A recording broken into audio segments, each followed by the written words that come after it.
एक राजकुमारी और राजकुमार की कहानी। बहुत समय पहले की बात है।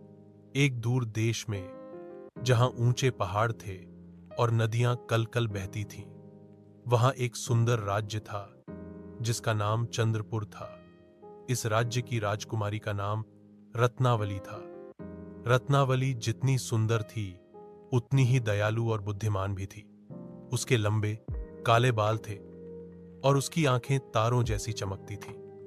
वह अपनी प्रजा से बहुत प्यार करती थी और सभी उसके गुणों की सराहना करते थे। पड़ोसी राज्य सूर्यगढ़ का राजकुमार वीरेंद्र भी अपनी वीरता और न्यायप्रियता के लिए जाना जाता था। वह एक कुशल योद्धा था और प्रजा के सुख दुख में हमेशा उनके साथ खड़ा रहता था।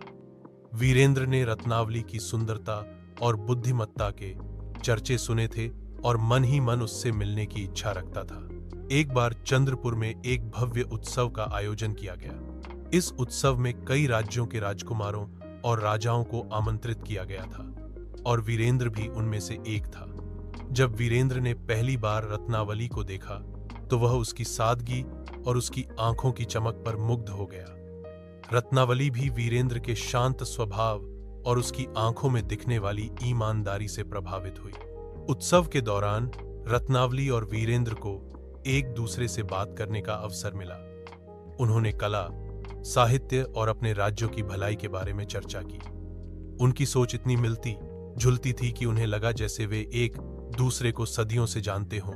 वीरेंद्र ने रत्नावली को अपने राज्य की एक अनूठी कलाकृति भेंट की और रत्नावली ने उसे अपने हाथों से बुना एक रेशमी रुमाल दिया।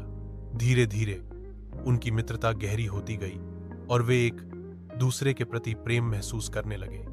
लेकिन उनके सामने एक चुनौती थी।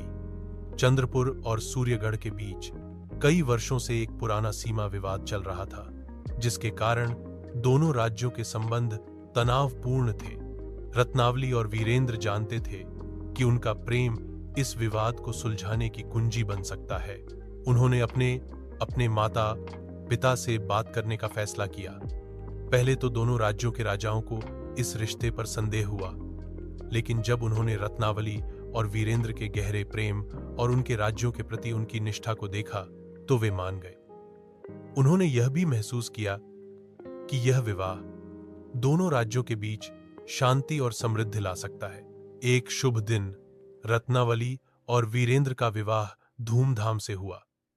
उनका विवाह सिर्फ दो व्यक्तियों का मिलन नहीं था, बल्कि दो राज्यों का भी मिलन था। उनके विवाह के साथ ही चंद्रपुर और सूर्यगढ़ के बीच सदियों पुराना विवाद समाप्त हो गया। दोनों राज्यों में शांति और खुशहाली फैल गई। रत्नावली और वीरेंद्र ने मिलकर अपने राज्यों पर न्याय और प्रेम से शासन किया। उन्होंने अपनी प्रजा के लिए कई भलाई के काम किए और उन्हें हमेशा याद रखा गया। उनकी कहानी आज भी प्रेम, शांति और एकता का प्रतीक है।